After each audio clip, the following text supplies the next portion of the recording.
Et salut tout le monde, on se retrouve pour une nouvelle vidéo, cette fois-ci une vidéo test. Alors pas une vidéo test de produit, mais on va tester quelques trucs intéressants avec un PC, notamment le filtre à poussière. Comme vous avez pu le voir dans le titre et sur la miniature YouTube, on va voir aujourd'hui quel est l'impact de dépoussiérer son PC, enfin plus précisément de dépoussiérer son filtre à poussière. Je vous mets quelques images du mien sur mon PC. Oui, il est dans un super état le mien. Alors pour info, je vous le dis, ça fait 1 an et demi que je l'ai pas dépoussiéré. Oui, ça fait 1 an et demi que je prévois potentiellement de faire ce genre de vidéo, donc c'est pour ça que je l'ai bien laissé s'encrasser, histoire d'avoir vraiment les pires résultats possibles, ou peut-être les meilleurs, qui sait. Alors, pour tous ceux qui veulent, je vous mets comme d'habitude les chapitres dans la timeline YouTube, si vous voulez directement aller sauter par exemple au résultat, voir c'est quoi les bénéfices en température que l'on peut avoir. Mais pour d'autres, je vous invite à continuer cette vidéo pour avoir toute l'histoire. Tout d'abord, quelles sont les meilleures techniques pour dépoussiérer un filtre à poussière? Ma technique à moi que j'aime bien faire, c'est que quand le filtre à poussière est bien sale, donc c'est-à-dire qu'on voit des morceaux de laine en fait, que c'est bouché, en fait ça fait un tapis de poussière. Ce que j'aime bien faire, c'est prendre le filtre à poussière, aller à une fenêtre et le retourner, c'est-à-dire prendre depuis l'intérieur, du côté intérieur du PC et souffler à travers, pour que toute la poussière qui s'est accumulée de l'autre côté en fait s'en aille et les gros morceaux en fait partent tout simplement en soufflant.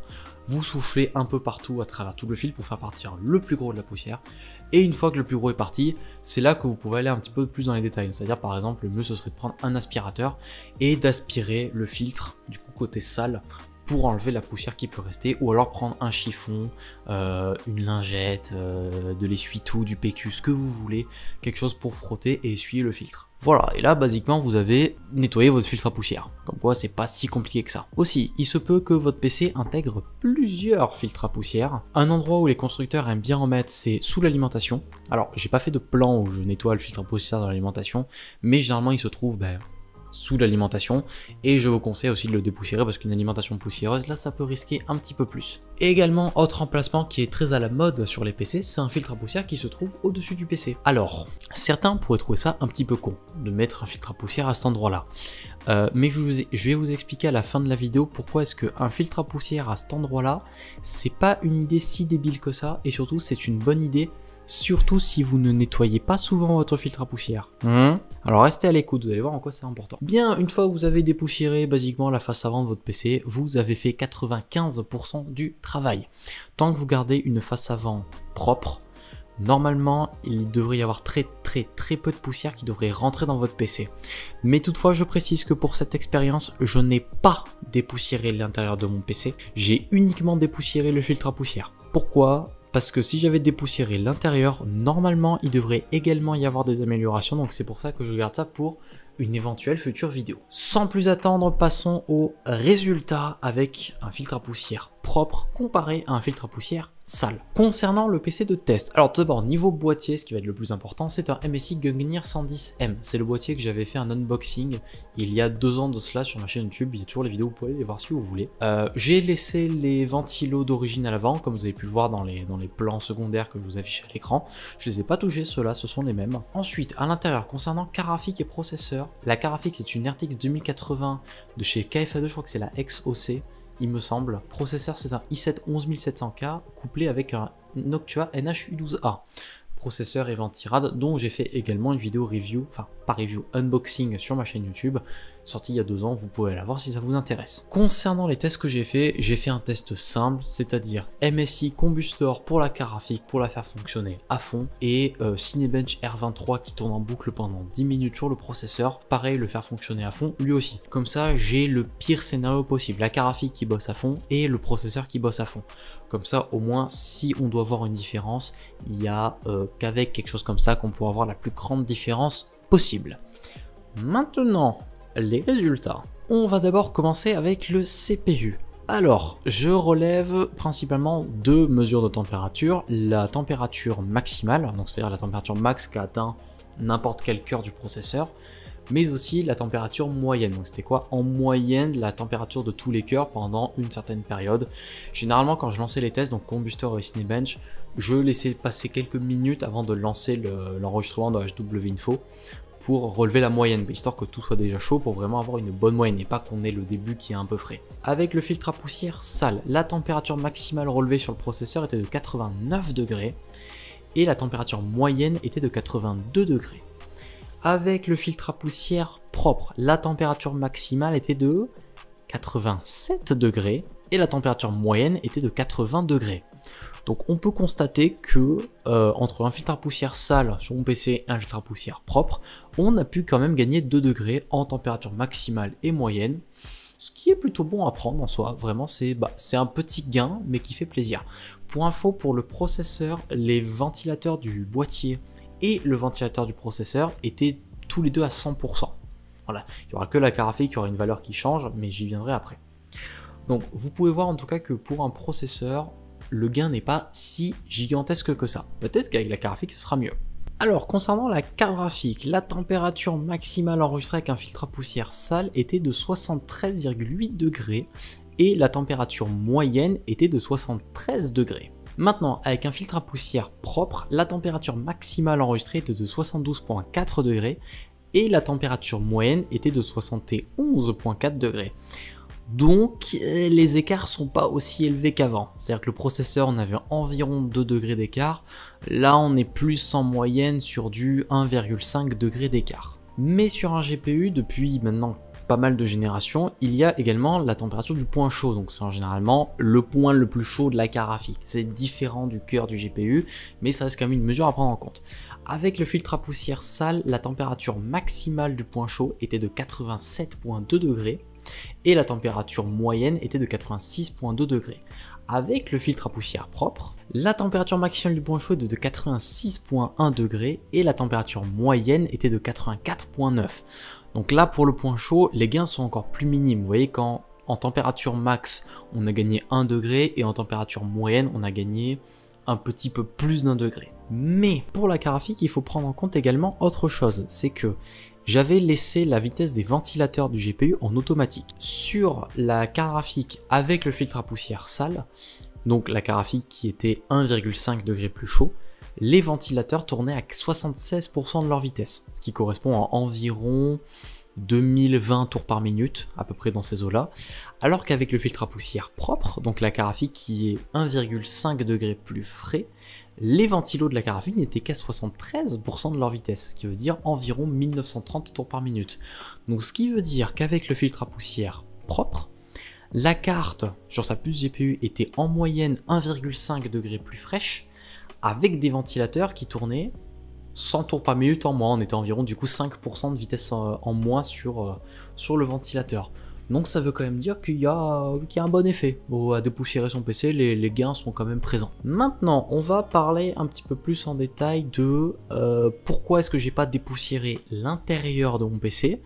Mais également, je vais souligner un point que j'avais dit au début de pourquoi est-ce que le filtre à poussière qui se trouve en haut de votre PC est plus important que vous ne le pensez.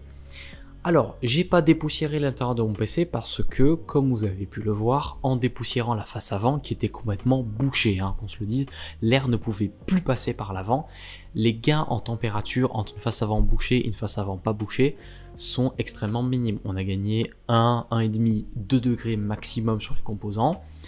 Ceci peut s'expliquer par le fait que mes composants à l'intérieur étaient empoussiérés.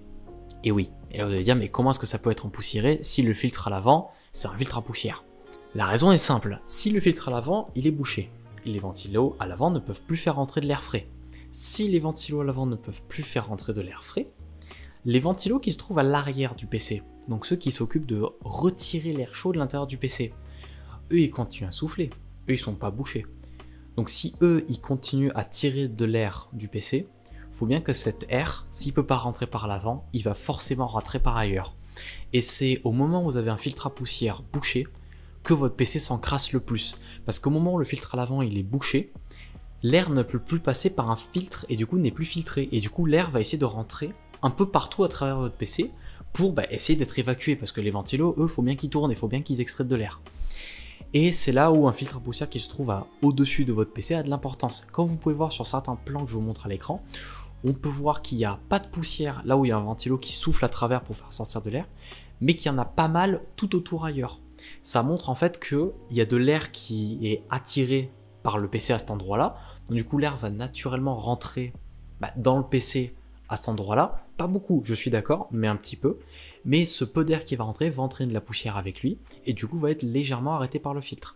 Autre endroit où on peut bien voir que la poussière a envie de rentrer, c'est généralement sur les braquettes PCI Express qui est à l'arrière de votre PC, juste en dessous de votre carafique. Là, moi à l'arrière, il y avait des moutons qui s'étaient accumulés à cet endroit-là parce que justement, la carafique qui ne peut plus recevoir de l'air frais qui vient de l'avant du boîtier, en fait va essayer d'attirer de l'air d'un peu partout. Quelle est l'emprise d'air la plus proche? Les braquettes PCI Express qui se trouvent juste à côté d'elle. Donc elle vient faire rentrer de l'air non filtré par ici. Donc c'est pour ça que nettoyer votre filtre à poussière, je dirais au moins une fois tous les 2 à 3 mois. C'est pas beaucoup, vous l'avez vu, il n'y a pas grand chose à faire, ça prend 3 minutes. Ça permet de grandement réduire les risques que l'intérieur de votre PC sans poussière et que vous perdez les performances. Je ferai une future vidéo où je dépoussière globalement l'intérieur de mon PC et surtout les radiateurs, parce qu'il y a quelque chose aussi qu'il faut prendre en compte, c'est que si vous pouvez amener de l'air frais dans votre PC, il n'y a pas de souci, c'est super. Si de la poussière s'est accumulée sur les radiateurs qui refroidissent votre PC, donc le ventirad de votre processeur ou alors le radiateur de votre carafique, en fait la poussière va venir agir comme un isolant, ce qui fait qu'elle va se mettre sur les lamettes en aluminium, et du fait qu'elle se met à cet endroit-là, en fait elle va moins bien dissiper sa chaleur à l'air que ne le fait l'aluminium. Donc c'est pour ça qu'un radiateur bien poussiéreux, c'est beaucoup plus grave, entre guillemets, qu'un filtre à poussière bouché. Parce que le radiateur poussiéreux, même si vous n'avez pas de filtre à poussière et du coup que l'air peut passer librement, il va quand même mal refroidir. Donc c'est pour ça aussi qu'au début j'étais un petit peu déçu des résultats que j'ai vus, c'est-à-dire gagner seulement 2 degrés en dépoussiérant le PC, enfin en débouchant le PC je dois dire, parce que vu le niveau de poussière là c'était complètement bouché, ça me laissait un petit peu sur ma faim, mais en y réfléchissant un petit peu c'est que j'avais pas dépoussiéré l'intérieur de mon PC, et honnêtement l'intérieur de mon PC, j'ai pas dû le dépoussiérer depuis, je dirais depuis que j'ai monté mon PC, c'est-à-dire il y a 2 ans. Voilà. Mais ça fera suite à, je pense, une bonne vidéo qui pourra peut-être être intéressant, ou alors totalement une déception et qui va complètement ruiner ma théorie. Peut-être si ça se trouve en dépoussiérant mon ventirad, je vais pas du tout gagner un seul degré. Je sais pas, à voir, l'avenir me réserve plein de surprises.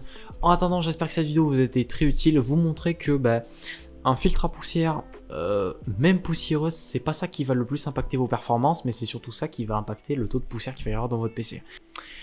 Bon, je pense que ça conclut cette petite vidéo. Si elle vous a plu, n'hésitez pas à liker, à partager, à commenter, à vous abonner. Le tout habituel, vous devez le connaître à force. Aussi, pour ceux qui se posent la question, mon énorme série review où j'ai fait toute une vidéo spéciale pour détailler qu'est-ce que j'allais benchmarker ou pas, elle va arriver. Je suis toujours en train de faire les tests. Là, je suis sur les 3 premiers processeurs AMD, comme j'ai dit. J'ai fini tous les tests synthétiques, donc c'est-à-dire tout ce qui est rendu 3D, rendu audio, vidéo, calcul, les performances sur navigateur et tout. Donc j'ai fini tous les tests synthétiques. Et là je suis en train de commencer les tests de jeux, donc qu'est-ce que donnent ces CPU sur des jeux de l'époque ou sur des jeux de maintenant.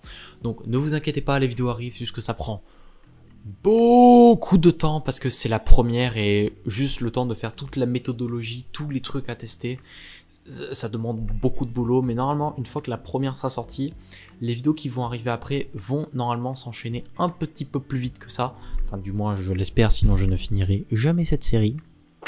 Voilà. Bref, c'est tout pour cette vidéo et moi je vous dis à une prochaine. Allez, salut!